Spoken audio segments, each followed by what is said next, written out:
Buenos días, somos Lucía Campos, Pablo Callejas y Eliva Leclerc, y hoy vamos a hablar sobre un texto escrito por Sara de la Rica, el cual habla de los efectos económicos de la inmigración y su evidencia empírica. Primero, voy a dejar claro el significado de inmigración. La inmigración es el movimiento de población que consiste en la llegada de personas a un país o región diferente a su lugar de origen, para establecerse en él.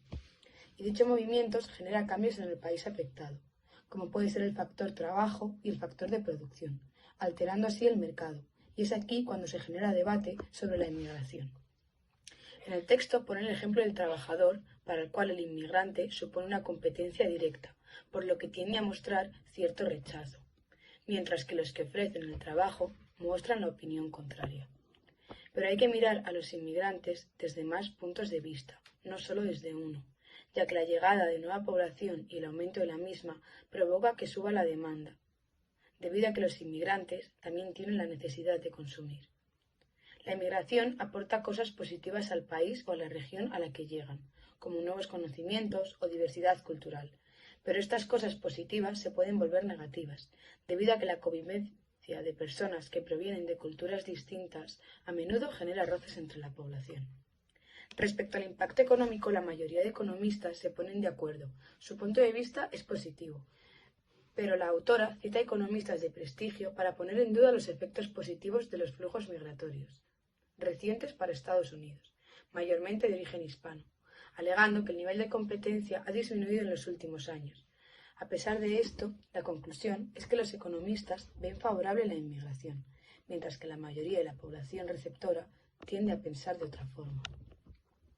Dejando al margen a los economistas, en países desarrollados ven el movimiento migratorio como algo fundamental. La libertad de poder moverse de un sitio a otro sin problema es algo básico, y sin embargo los países receptores siguen poniendo problemas. La inmigración no solo tiene impactos económicos, sino que incide en muchos aspectos de la sociedad, y es por eso que la política hace a menudo uso de ellas en campañas electorales. Aunque el texto no solo se va a centrar en analizar la inmigración desde un punto de vista económico, no le quita importancia al factor social. Durante años se han recopilado datos de los movimientos migratorios, generalmente centrándose en los países receptores. El texto se va a dividir de la siguiente manera. En el apartado 2 nos muestra un pequeño resumen sobre la magnitud de los flujos migratorios recientes, que ahora más tarde desarrollaré. En el apartado 3 se presenta la evidencia empírica existente sobre el impacto económico de la inmigración en los países de destino. En el apartado 4 se centra en el impacto de la inmigración en el país de origen, en particular, vía remesas. El apartado 5 se centra únicamente en el refugiado político. Y el último apartado, el número 6, aborda los límites de la evidencia empírica existentes ante el estudio del impacto económico de la inmigración. Y para concluir, el texto finaliza recogiendo todas las ideas y con alguna que otra reflexión personal. Ahora voy a hablar sobre el punto 2, datos sobre la magnitud del fenómeno migratorio reciente. El impacto migratorio es bastante notable. La OCDE, Organización para la Cooperación y el Desarrollo Económicos, nos aporta datos para que veamos el movimiento en números y comprendamos su magnitud. Como podemos observar en el gráfico, la inmigración pega un salto de 2013 a 2014, lo que supuso un crecimiento del 4% en comparación con el año anterior. En 2015, el incremento es del 10%, y los países de la OCDE reciben peticiones de asilo altísimas. No observamos estos datos desde la Segunda Guerra Civil. Destacan Alemania y Siria. Alemania por recibir peticiones de asilo y Siria por pedirlas. Muchos estudiantes provenían de China y para 2014 1 de cada 3 inmigrantes provenían de un propio país de la OCDE. También destacan Rumanía y Bulgaria. Cabe mencionar que la crisis de Siria se ve reflejada estos últimos años. Con estos datos apreciamos la magnitud de los inmigrantes en nuestra población y centramos la atención en Europa, Alemania, Noruega, Dinamarca e Italia. Sobre la autora de esta lectura, Sara de la Rica Goirizelaya, cabe destacar que es una economista española, licenciada por la Universidad del País Vasco, interesada especialmente en temas relacionados con el empleo, la pobreza, la migración y el género. Su trayectoria, especialmente desde los 90, se caracteriza por la publicación de numerosos artículos y estudios en revistas de prestigio sobre diferentes ámbitos de la economía. Cabe destacar su posición como presidenta de la European Society for Population Economics y su posición como presidenta del Comité sobre la Situación de la Mujer en Economía. Y actualmente cabe destacar su presidencia de la Fundación ISEAC, que contribuye a la mejora en la toma de decisiones en el ámbito económico y social y a mejora del debate público. En relación a los efectos de la inmigración en el país de destino, cabe señalar en primer lugar la muletilla típica de los opositores a la inmigración, que es aquella de la inmigración ocupa y quita puestos de trabajo. No obstante, la evidencia empírica indica que no solo no tiene efectos en los salarios y en la disponibilidad de los puestos de trabajo, sino que además estos contribuyen al Estado gracias a su papel de consumidores, ya que no solo son factores de producción. En esta misma línea, la evidencia también nos indica los mecanismos del mercado para reaccionar ante un shock en la oferta, como es el que se produce ante una llegada tan masiva de inmigrantes, en la que se distinguen dos métodos principalmente. En primer lugar, un ajuste mediante la especialización de las tareas. Sobre ese aspecto, señalar fundamentalmente el concepto de ventaja comparativa, que nos indica las diferencias en relación a las habilidades tanto de los inmigrantes como de los nativos, y señala que estos inmigrantes acceden a puestos de baja cualificación principalmente por ser más dotados o más especializados en trabajos manuales, mientras que los nativos no aspiran a estos puestos, ya que predominan en ellos las habilidades de interacción y de comunicación, que no se producen en el caso anterior. De esto se deduce, por lo tanto, que no hay efecto alguno en los salarios y en la disponibilidad de los puestos de trabajo, ya que nativos e inmigrantes no compiten por los mismos empleos. Además, según han observado De la Rica y Amuedo Dorantes, en periodos de recesión, como en España, los más afectados por la llegada de nuevos inmigrantes son los propios inmigrantes, ya que tienen un mayor factor de sustituibilidad. Esto es más complicado de hacer entre inmigrantes que ya están trabajando y nativos, incluso aunque tengan las mismas cualificaciones. Por otro lado está el ajuste mediante cambios en la tecnología de producción. Estos surgen en contraposición a la teoría de Lipinski, que indica que un aumento en la llegada de inmigrantes y consecuente aumento en la oferta de mano de obra poco cualificada produce un aumento de empleos y un aumento de producción en los sectores intensivos de mano de obra, dejando constantes los precios de los factores, así como su intensidad. Esto, asimismo, implicaría un reajuste de los empleos entre los diferentes sectores económicos. No obstante, González y Ortega y Dussmann y Glitz señalan que ante la llegada de inmigrantes este reajuste no se produce en general, sino que se produce dentro de cada sector económico en particular, de forma que las empresas reorientan su tecnología de producción desde una más centrada o más intensa en capital hacia una más intensa en trabajo. Por lo tanto, no se observan efectos en los salarios ante este reajuste debido a este mecanismo. Por otro lado, en lo relativo a los efectos de la migración en los servicios al hogar, señalar que principalmente se observa un aumento en la disponibilidad de estos servicios no comercializables y una reducción en su precio.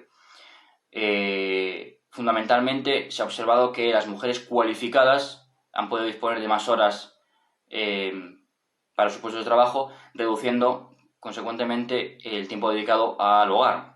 En España en particular se ha observado también este aumento en la disponibilidad de servicios al hogar y su consecuente reducción de precios, y ha permitido que las mujeres de baja por maternidad tengan una vuelta más temprana y aquellas personas con necesidades especiales a su cargo pues puedan continuar trabajando.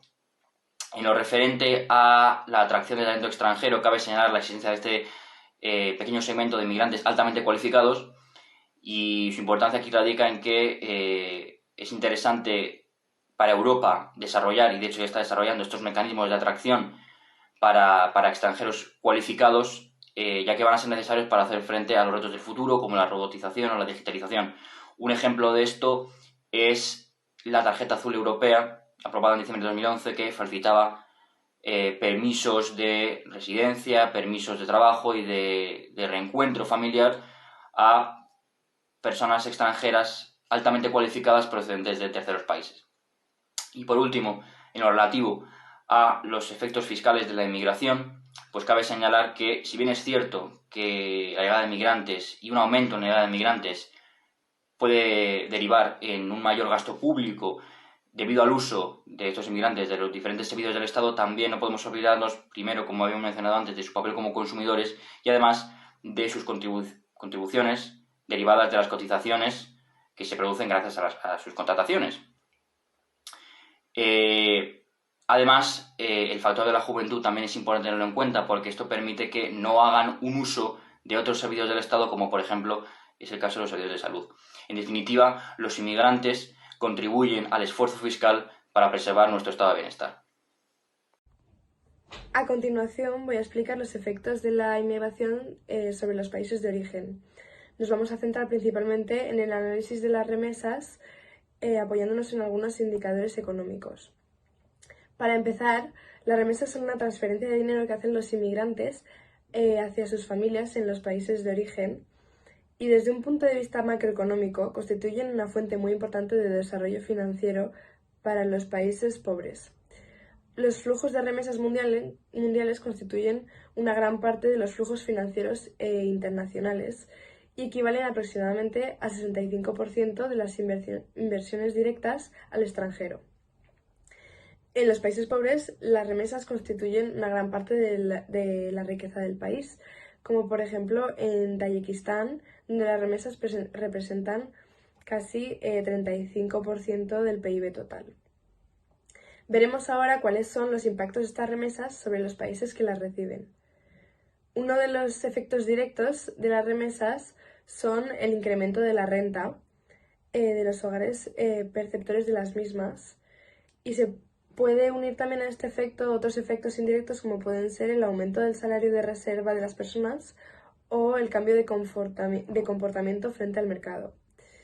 Para evaluar los efectos reales de estas remesas se utiliza una metodología contrafactual que compara la situación actual con las remesas de los hogares comparado a la situación que habría sin este movimiento migratorio. Esta comparación se ha llevado a cabo en algunos países como Egipto o Nepal, revelando que las remesas disminuyen sustancialmente la pobreza de estos países. Como por ejemplo en Nepal, gracias a las remesas, la pobreza ha disminuido de más de 20%. Por otra parte, también podemos destacar la relación entre las remesas y la tasa de crecimiento económico de estos países. Un documento del Fondo Monetario Internacional publicado en 2005 muestra, con un análisis de 83 países en desarrollo entre 1970 y 1998, que la relación entre las remesas y el crecimiento económico es negativa, ya que los autores califican las remesas de contracíclicas porque los flujos de capital vienen del extranjero, lo que pone en riesgo moral la oferta del trabajo.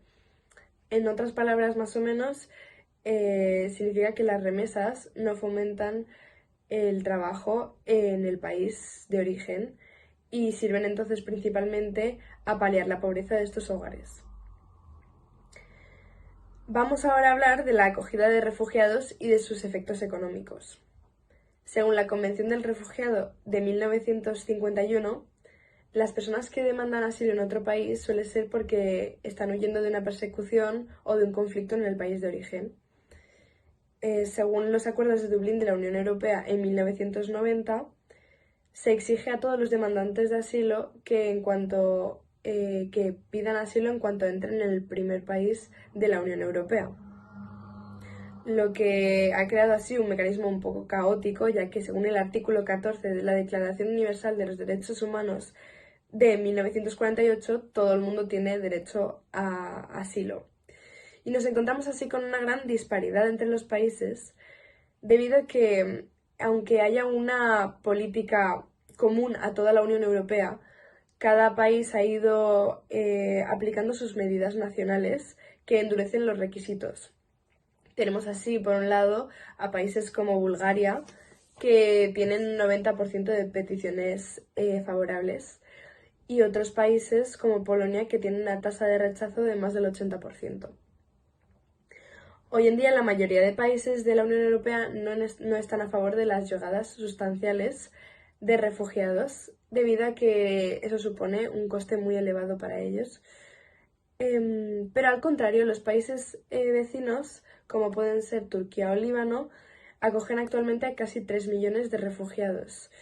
Y esto puede ser que sea así porque la Europa occidental no se ha dado cuenta de la importancia del movimiento migratorio hasta que la guerra de Siria puso en peligro a estos países. En 2015, más de 1 millón de personas pidieron asilo en la Unión Europea y este mismo año se tomó la decisión de reubicar a 160.000 personas, decisión que fracasó ya que no se consiguió reubicar a la mayor parte de esta población. Entonces, al afrontar estas medidas de acogida, se debe primar las razones humanitarias. Y entonces Europa, así pues, debe asumir ese reto y responsabilizarse, aunque los costes sean mayores a los beneficios. Centrándonos un poco más en el impacto económico de los refugiados, apoyándonos en el estudio de un autor sobre la llegada de refugiados sirios a Turquía, se observa que esa migración ha reducido la probabilidad de los trabajadores nativos de acceso al mercado laboral informal, o también se puede llamar economía sumergida. Sin embargo, no encontramos ningún efecto sobre el salario o el empleo. Y también ha generado externalidades positivas, como puede ser la reducción de precios del consumo. Otra externalidad positiva que tiene es el aumento de la entrada de los jóvenes turcos a institutos o universidades. Hola, soy Lucía Campos y voy a hablaros de los límites del análisis económico de la inmigración. Para empezar, se puede definir al fenómeno migratorio como un shock en la oferta de trabajo, que a su vez produce efectos en el mercado laboral del país de destino. La complejidad de este análisis requiere llevar el análisis más allá de un equilibrio parcial. Y para identificar las causas y consecuencias a largo plazo es necesario analizar la interdependencia de factores económicos, sociales y naturales. Para esto es imprescindible saber que los inmigrantes migran por diversas razones y basan sus decisiones también en diversos factores, como pueden ser la diferencia de rentas esperadas, las condiciones familiares, las políticas migratorias en los países de destino y en los países de origen, así como sus instituciones públicas y privadas y los ajustes que se producen en los países de destino como consecuencia de los flujos migratorios. De esta manera se ve que la inmigración afecta y se ve afectada por el crecimiento económico. También afecta a la demografía, así como a su vez la demografía afecta a los flujos migratorios. Para entender el fenómeno de la inmigración desde una perspectiva económica es necesario disponer de más información, como por ejemplo información sobre la inmigración autorizada o la inmigración temporal o la inmigración entre países en desarrollo. También es imprescindible desarrollar modelos empíricos más sofisticados que puedan captar y percibir el fenómeno de la inmigración y sus causas y consecuencias a largo y a corto plazo. Por último, os voy a dar algunas conclusiones. Como bien hemos visto, la inmigración afecta directamente a la economía, teniendo repercusiones sociales, políticas y culturales muy importantes. Estas repercusiones en los países más desarrollados no tienen gran importancia en el mercado laboral, sobre todo si hablamos de salarios y empleo. También está demostrado que la llegada de mujeres inmigrantes no cualificadas aumenta la participación laboral de las mujeres cualificadas nativas. Por otra parte, el balance fiscal en los países de destino es positivo, ya que los ingresos fiscales debido a las cotizaciones son mayores que los gastos, principalmente porque los inmigrantes que llegan son más jóvenes y no necesitan de cuidados médicos. En cambio, este balance es menos positivo para los protegidos, para los refugiados políticos, ya que ellos tienen más dificultades de encontrar trabajo. La inmigración también tiene consecuencias en el país de origen de los inmigrantes, ya que los inmigrantes mandan dinero, llamadas remesas, que hace que las familias sean menos pobres y el país así también. Esto no está demostrado y de hecho existe un efecto llamado Dutch Effect que expone que hay una predisposición anterior a la llegada de las remesas por parte de las familias a trabajar. También es importante destacar la inmigración debido a razones políticas o humanitarias, ya que últimamente está siendo muy importante, sobre todo con el caso de la guerra de Siria. En este caso, los países tienen miedo o un temor para acoger a estos inmigrantes, ya que temen tener repercusiones sociales y económicas. Está demostrado por la evidencia empírica que estas repercusiones son muy asumibles. Por último, destacar que la decisión de inmigrar la suelen tomar personas que provienen de países pobres con el fin de llevar una vida más digna en el país de destino. Aún así, los gobiernos ponen barreras a estos inmigrantes, lo que causa situaciones muy tristes, como hemos podido ver en las noticias y hoy en día. La solución de esto sería crear una política migratoria común que estructure la llegada de estos inmigrantes y los integre en la sociedad. Y así la sociedad, por ejemplo, puede rejuvenecer, ya que, como bien hemos dicho, los inmigrantes suelen ser jóvenes. Por último, con esta integración el impacto social sería positivo, al igual que el económico. Por eso es tan importante intentar integrar de alguna manera a estos inmigrantes. Y bueno, este es el fin de la presentación. Muchas gracias.